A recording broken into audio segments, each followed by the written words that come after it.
Welcome back to the another lecture. ये मेरा lecture number 5 है। पिछले 4 जो लेक्चर थे उसमें मैंने पूरा प्रोकैरियोटिक सेल कंप्लीट कर लिया है। अब ये सेकंड पार्ट चैप्टर का स्टार्ट हो चुका है, यूकैरियोटिक वाला।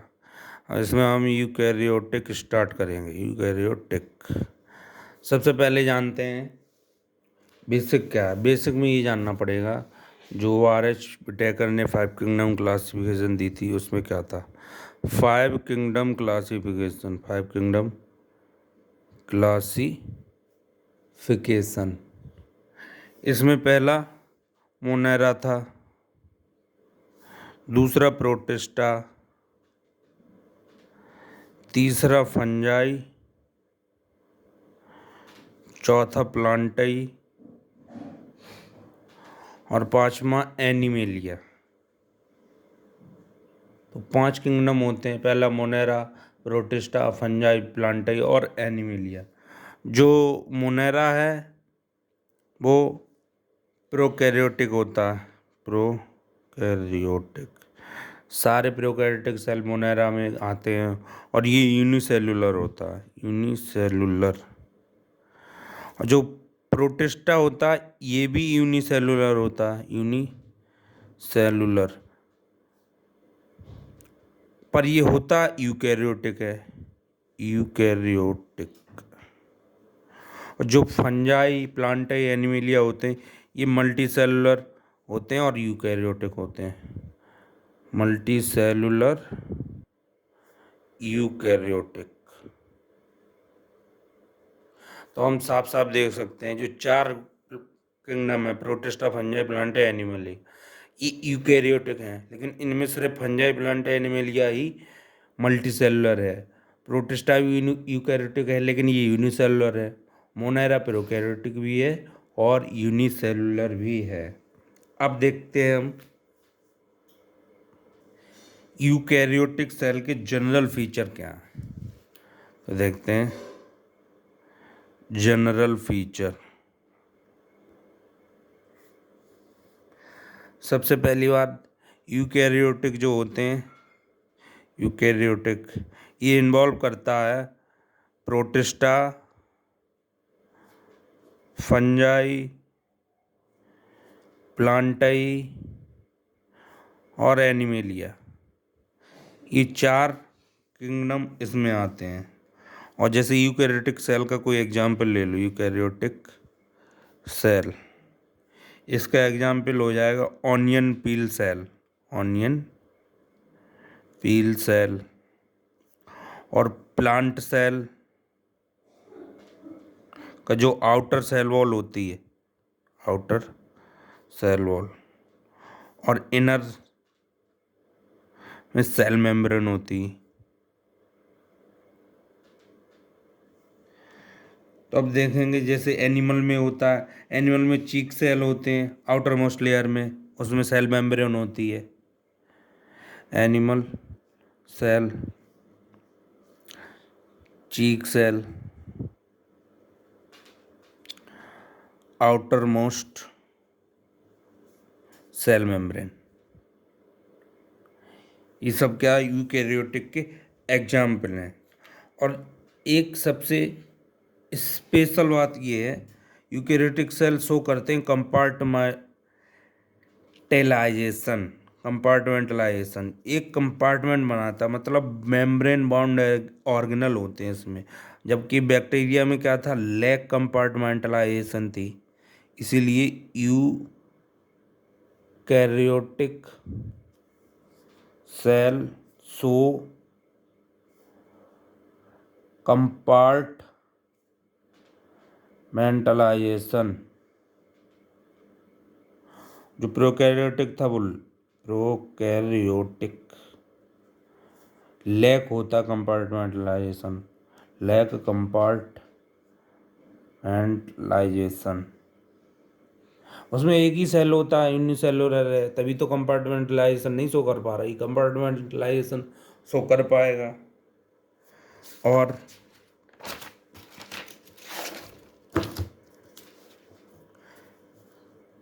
इसके बाद having cell well defined nucleus. इसका जो सेल होता है यूकैरियोटिक सेल का, उसके पास एक वेल डिफाइंड न्यूक्लियस होता है, हैविंग वेल डिफाइंड न्यूक्लियस। और at the time of cell division chromosome visible होते हैं। जब सेल डिवीजन हो रही होती है तब हमें क्रोमोसोम विजिबल होंगे। लिखेंगे point, at the time of cell division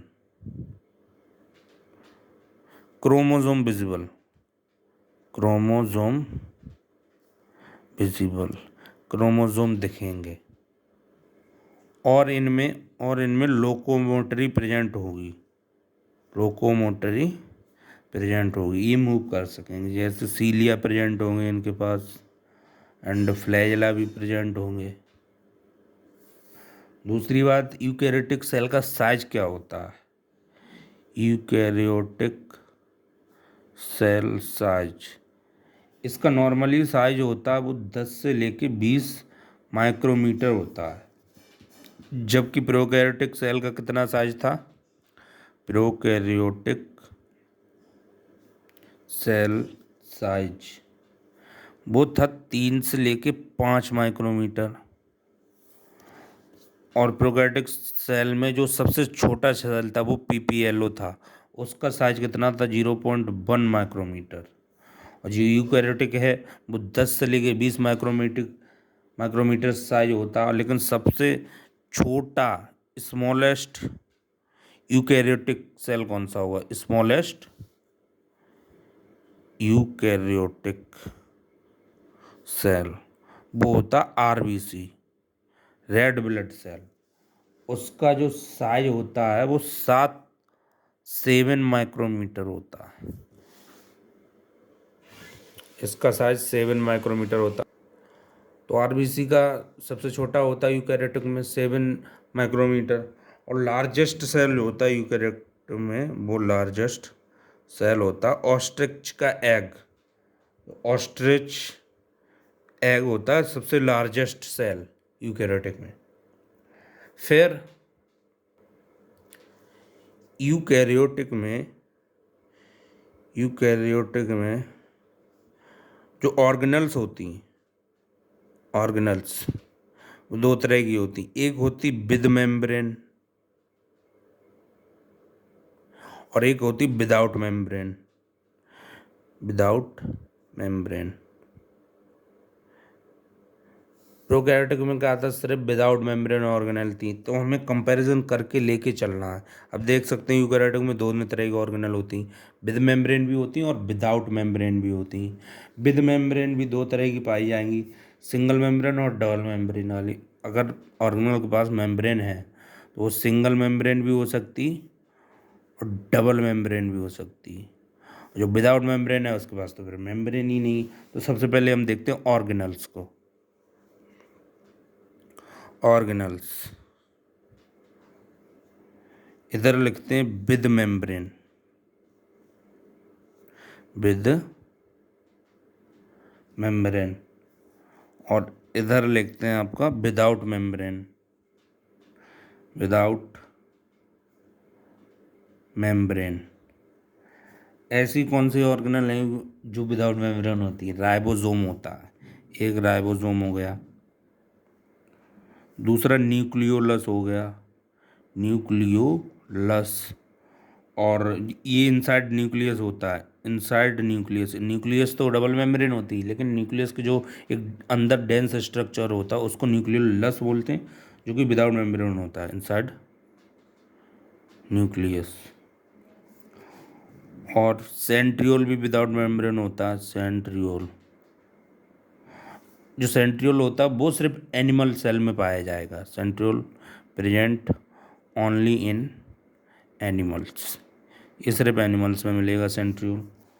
जो विद मेम्ब्रेन है उसमें भी दो ग्रुप आ जाएंगे, एक सिंगल मेम्ब्रेन और एक डबल मेम्ब्रेन। जो सिंगल मेम्ब्रेन है और ये डबल मेम्ब्रेन है। तो डबल मेम्ब्रेन में कौन कौन आ जाएगा? डबल में आएंगे जैसे आपका प्लास्टिड, प्लास्टिड जो ऑर्गेनल है वो एक डबल मेम्ब्रेन है। माइटोकॉन्ड्रिया, माइटोकॉन्ड्रिया भी डबल मेम्ब्रेन है, और न्यूक्लियस भी डबल मेम्ब्रेन है। Nucleus single membrane, single membrane में काफ़ी आ जाएंगे, जैसे आपका ईआर हो गया, एंडोप्लाज्मिक रेटिकुलम, गोल्जी बॉडी हो गया, गोल्जी बॉडी, और लाइसोसोम, ये भी सिंगल मेम्ब्रेन होता है लाइसोसोम। वैक्यूल हो गया, ये भी सिंगल मेम्ब्रेन होता है। वेसिकल्स हो गए, ये भी सिंगल मेम्ब्रेन हो वेसिकल्स। फ्लैजिला भी सिंगल मेम्ब्रेन, फ्लैजिला, फ्लैजिला भी सिंगल मेम्ब्रेन होता है। सीलिया भी सिंगल मेम्ब्रेन होता है, सीलिया। तो आप ये देख लीजिए, सबसे पहले हमने पढ़ा क्या, ऑर्गेनेल्स के बारे में। यूकैरियोटिक सेल की स्टार्टिंग की है ऑर्गेनेल्स के साथ। ऑर्गेनेल्स एक ऐसी ऑर्गेनेल्स होती हैं जिसके पास मेम्ब्रेन होती, और एक ऐसी ऑर्गेनेल्स होती है जिसके पास मेम्ब्रेन नहीं होती है। तो जिनके पास मेम्ब्रेन नहीं होती है उसमें सिर्फ 3 याद करने हमें, एक राइजोसोम और एक न्यूक्लियोलस, और सेंट्रियोल सिर्फ एनिमल सेल में प्रेजेंट होता है। जो डबल मेम्ब्रेन होती है उसमें भी 3 ही ऑर्गेनेल्स आएंगे, एक प्लास्टिड, माइटोकॉन्ड्रिया और न्यूक्लियस। और सिंगल मेम्ब्रेन होगी ER, Golgi body, lysosome, vacuoles, vesicle, flagella, cilia, और पैरोक्सिसोम भी होता है। यहाँ लिख देता हूँ मैं, पैरोक्सिसोम, पैरोक्सिसोम, ये सिंगल मेम्ब्रेन होता है। अब हम एक बार एनिमल सेल और प्लांट सेल में डिफरेंस देख लेते हैं। इधर देखते हैं एनिमल सेल और इधर प्लांट सेल, प्लांट सेल। तो जो एनिमल सेल में होगा इसमें सेल वॉल नहीं होती, नॉट सेल वॉल, और इसमें सेल वॉल होती है। इसमें सेल वॉल प्रेजेंट होती, वो होती सेलुलोज की, सेलुलोज। इसमें लार्ज सेंट्रल वैक्यूल एब्सेंट होता है, लार्ज सेंट्रल वैक्यूल एब्सेंट होता है, और प्लांट सेल में लार्ज सेंट्रल वैक्यूल प्रेजेंट होता है, लार्ज सेंट्रल वैक्यूल प्रेजेंट होता है। और एनिमल सेल में ये होता है कि सेंट्रियोल प्रेजेंट होता है, सेंट्रियोल, बाद में चल करके सेंट्रोसोम बनाएगा। प्लांट सेल में एब्सेंट होता है सेंट्रियोल, इसमें एब्सेंट होता है। इसमें प्लास्टिड एब्सेंट होता है एनिमल सेल में, प्लास्टिड एब्सेंट होता है, इसमें प्रेजेंट होता है प्लास्टिड प्लांट सेल में। और जो प्लांट एनिमल सेल है वो डिवाइड ऐसे करेगा, जैसे ये एक एनिमल सेल है तो ये फारो बनाकर डिवाइड करेगा, जो कि आगे सेल साइकिल सेल डिवीजन में पढ़ेंगे। और जो एनिमल सेल है वो अंदर से डिवाइड करेगा इस तरह से, मिडिल लैमेला बनाकर, ये ऐसे। तो ये डिफरेंस हुआ प्लांट सेल और एनिमल सेल में। अब सबसे पहले हम स्टार्ट करते हैं यूकैरियोटिक्स की सेल मेम्ब्रेन। तो ये देखिए सेल मेम्ब्रेन, सेल मेम्ब्रेन जो है वो स्ट्रक्चरली सिमिलर होती किसके, प्रोकैरियोटिक एंड यूकैरियोटिक सेल। जो सेल मेम्ब्रेन होती है यूकैरियोटिक में और प्रोकैरियोटिक में वो स्ट्रक्चरली सेम होती हैं, क्योंकि ये दोनों मेड अप ऑफ होती हैं लिपिड की, मेड अप ऑफ लिपिड, वो भी बाइलेयर लिपिड, बाइलेयर होती हैं दोनों में, और फॉस्फेट लिपिड होती है, फॉस्फेट, इसलिए स्ट्रक्चरली सेम है। देखो अगर साइज माइक्रोमीटर में होगा तो विजिबल हो जाएगा, और अगर साइज नैनोमीटर में होगा तो हमें वहाँ ज़रूरत पड़ेगी इलेक्ट्रॉन माइक्रोस्कोप की। इफ़ साइज माइक्रोमीटर, तो वो विजिबल हो जाएगा। और अगर साइज है, इफ़ साइज इन नैनोमीटर, तो नीड होगी हमको किसकी, इलेक्ट्रॉन स्कोप की, नीड टू इलेक्ट्रोस्कोप,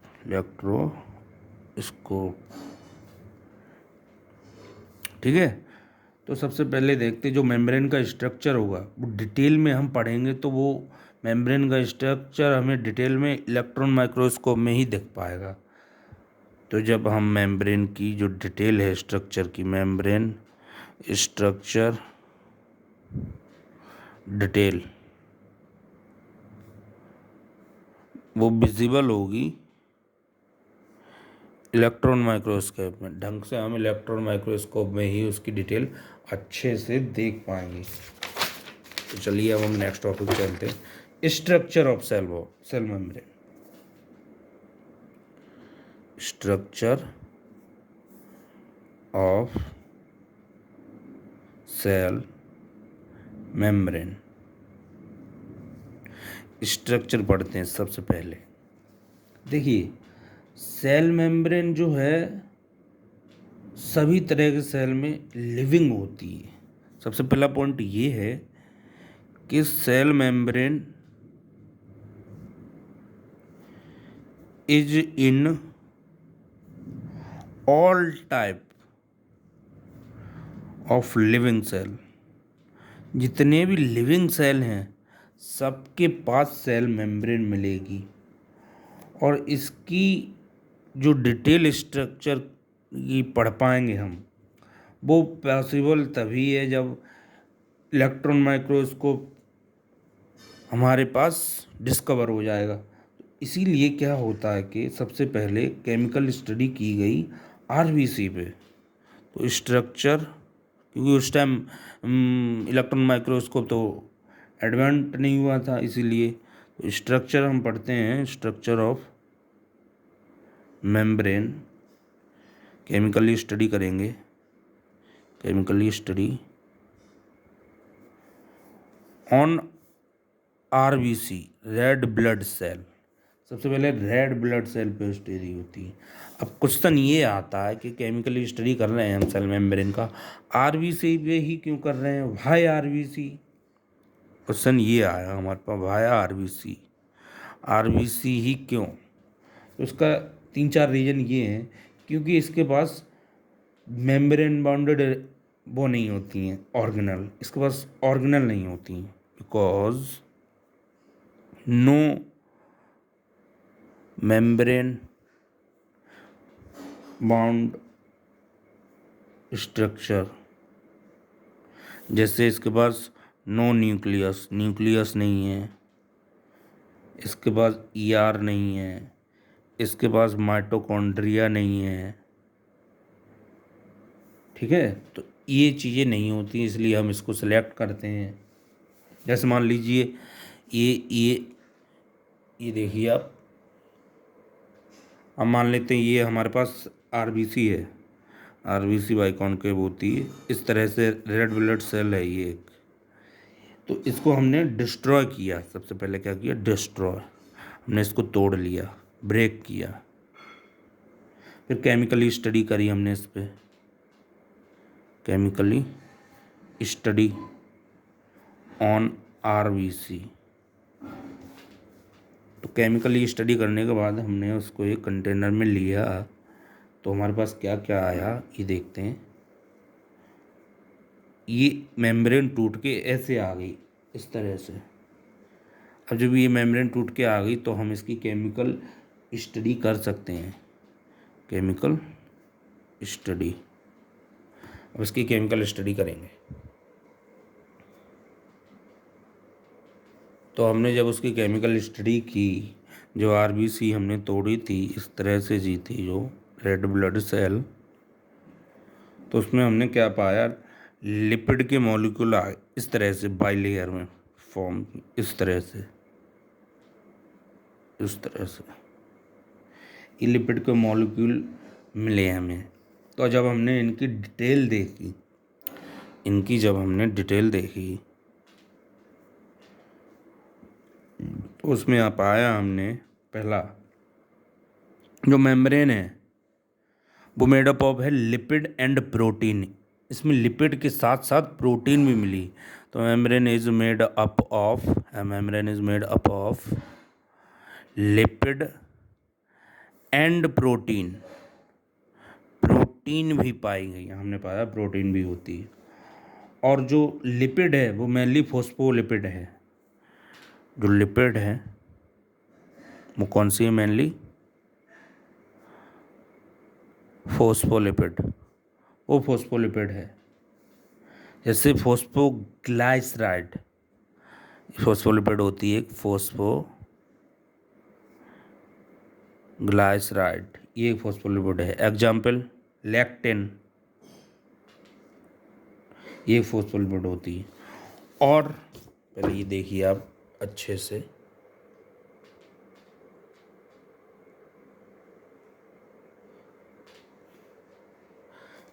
फिर तीसरा पॉइंट ये, वो जो फोस्फोलिपिड है वो अरेंज है in form of bilayer.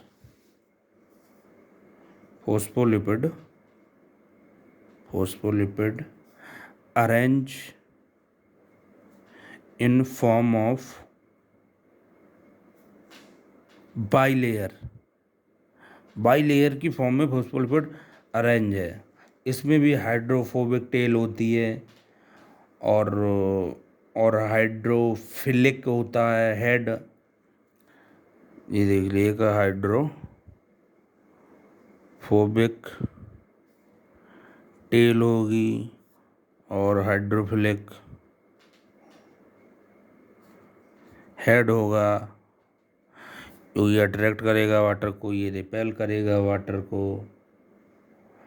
Outer side contact with the water aqueous environment. तो देखते हैं हम अब इसका जो लिपिड है उसका स्ट्रक्चर भी देखेंगे इसमें हम, जैसे प्रोकैरियोटिक सेल में देखा था। इसी तरह से जो स्ट्रक्चर है, स्ट्रक्चर ऑफ लिपिड। तो सबसे पहले हमने देखा था वहाँ CH2 होता है, फिर CH होता है, फिर CH2 होता है। इससे एक अल्कोहल ग्रुप जुड़ा हुआ होता है, इससे भी एक अल्कोहल ग्रुप जुड़ा हुआ होता है, और इससे भी एक अल्कोहल ग्रुप जुड़ा हुआ होता है। फिर हमने क्या देखा था उस टाइम, इससे एक फैटी एसिड जुड़ा हुआ होता है और एक इससे फैटी एसिड जुड़ा हुआ होता है, पर इससे जो है वो फोस्फेट जुड़ा हुआ होता है, फोस्फेट। तो ये वाला पार्ट हेड हो जाएगा, ये वाला टेल हो जाएगा। ये इसी वजह से इसको हेड वाला पार्ट अट्रैक्ट करता है, ये रिपेल करता है। और जो फोस्फेट होता है, मान लो फोस्फेट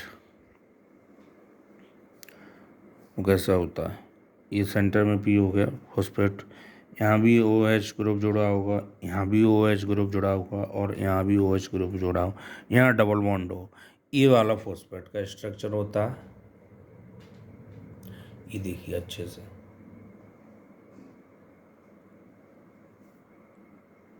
लेकिन जब हमने बायोकेमिकल एनालिसिस की तो कुछ अदर कंपोनेंट पाए।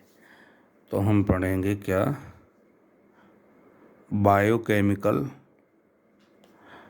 Analysis give other component. इसने अदर कंपोनेंट दिए, जैसे मेम्ब्रेन जो है, जो मेन लिपिड होती वो तो फोस्फोलिपिड की होती, बट कुछ सेल ऐसे होते हैं जिसके पास कोलेस्ट्रॉल भी होता है और कोई अदर लिपिड भी होती। ये पाया हमने। जो मेम्ब्रेन है मेन तो लिपिड की होती है, लिपिड की फोस्फोलिपिड, बट क्या है, but some cell also have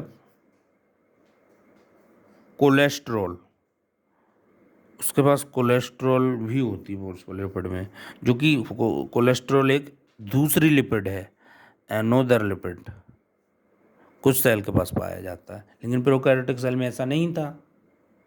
इसीलिए कुछ अदर कंपोनेंट मिले हम यूकैरियोटिक सेल मेम्ब्रेन के, बायोकेमिकल एनालिसिस क्या पाया, दूसरा पाया जो लिपिड के साथ साथ प्रोटीन भी पाई हमने। Protein also present in membrane, protein भी पाई जाती है। अब सबसे पहले पढ़ते हैं टाइप ऑफ प्रोटीन, कितने तरह की प्रोटीन पाई जाती, कैसी पाई जाती, type of protein in cell membrane. तो ये किसके बेसिस में पढ़ेंगे, on the basis of ease to extraction, कि हम उनको कितनी आसानी से सेल मेम्ब्रेन से निकाल सकते हैं। ऑन द बेसिस ऑफ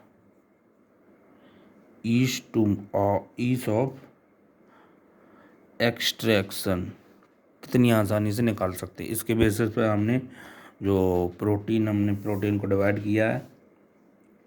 तो प्रोटीन जो है वो दो तरह की पाई जाती है इसमें, एक होती है फुल्ली और एक होती है पार्शियली। जैसे प्रोटीन हम पढ़ रहे हैं, type of protein on the basis of ease to move. सबसे पहली होगी इंटीग्रल प्रोटीन।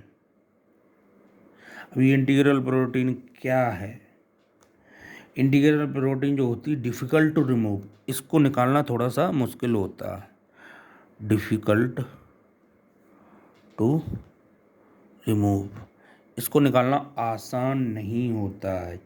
ये या तो आधी या तो पूरी ही सेल मेम्ब्रेन में घुसी होगी, जो कि चैनल बनाएगी आगे चल के या रिसेप्टर बनाएगी। जो इंटीग्रल प्रोटीन है वो फुल्ली और पार्शियली, आधी या पूरी घुसी होगी, बरीड होगी, इंग्लिश में बरीड बोलते हैं, बरीड होगी इन मेम्ब्रेन, जो कि आगे चल के मेक करेगी, बनाएगी क्या, या तो आपका वो चैनल बनाएगी, चैनल्स भी बनाएगी और रिसेप्टर भी बनाएगी। ये इसका रोल है इंटीग्रल प्रोटीन का। और जो दूसरी प्रोटीन पाई जाती है वो पेरीफेरियल प्रोटीन होती है, उसका नाम क्या होता है, पेरीफेरल प्रोटीन। ये इजी टू रिमूव होती है, इसको आसानी से रिमूव कर सकते हैं, इजी टू रिमूव, इसको हम आसानी से रिमूव कर सकते हैं।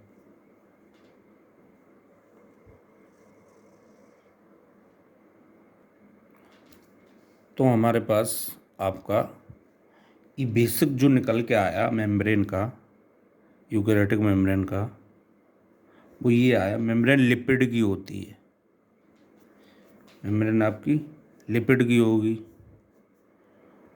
फोस्फोलिपिड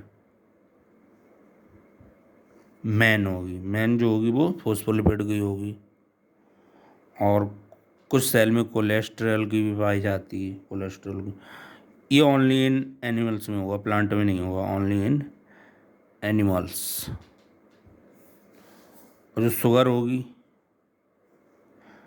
वो अटैच होगी प्रोटीन से, अटैच्ड प्रोटीन, तो वो बन जाएगी ग्लाइकोप्रोटीन, क्योंकि सेल मेम्ब्रेन के पास प्रोटीन भी पाई गई थी। प्रोटीन भी दो तरह की थी, इंटीग्रल और पेरीफेरियल। अगर शुगर प्रोटीन से जाके अटैच हो जाएगा तो ग्लाइकोप्रोटीन बन जाएगा। अगर शुगर आपका लिपिड से जाके अटैच हो जाएगा तो वो ग्लाइकोलिपिड बन जाएगा, अटैच विद लिपिड, तो बन जाएगा ग्लाइकोलिपिड।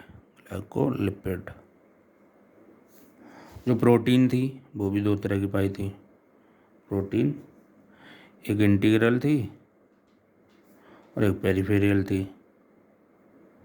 पेरीफेरियल ये जो होती फुल्ली और पार्शियली बरीड थी, पार्शियली बरीड। पेरीफेरियल थी कैन बी रिमूव ईजिली, इसको हम आसानी से हटा सकते हैं। तो ये हमारे कुछ बेसिक पॉइंट निकल के आए जो मेन पॉइंट है ओवरऑल यूकैरियोटिक सेल मेम्ब्रेन के। अब देखते हैं, जब हमने आरबीसी को डिस्ट्रॉय किया था, आरबीसी को डिस्ट्रॉय किया था। तो उसमें हमारे पास प्रोटीन भी थी, लिपिड भी थी। तो प्रोटीन कितनी थी? प्रोटीन थी 52% हमारे पास प्रोटीन थी, और जो लिपिड थी वो थी 40%, अदर कंपोनेंट थे 8%। ये याद रखने वाली बात है। तो आज के लिए बस इतना ही। आज मैंने आपको एक यूकैरियोटिक सेल स्टार्ट कर दिया, बट सेल मेम्ब्रेन वाला ही पार्ट हुआ है। अब इसका एक बेसिक बन गया है। अब हम कल से नेक्स्ट लेक्चर में आगे मूव करेंगे। इसमें 4 या 5 लेक्चर और लगेंगे, फिर हमारा ये चैप्टर कंप्लीट हो जाएगा, जिससे क्या है हमारा बेस बन जाएगा पूरा और चैप्टर पढ़ने के लिए। अब मैं आप लोगों को आज की स्लाइड दिखा देता हूँ।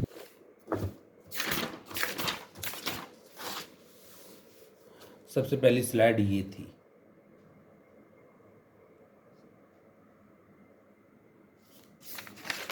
फिर दूसरी वाली ये थी।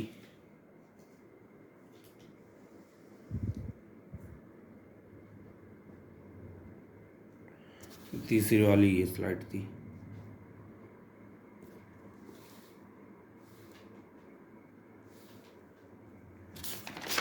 फिर ये थी चौथी स्लाइड, फोर्थ स्लाइड।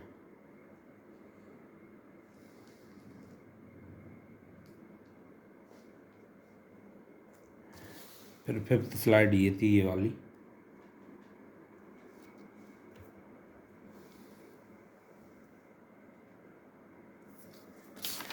फिर सिक्स्थ स्लाइड ये थी।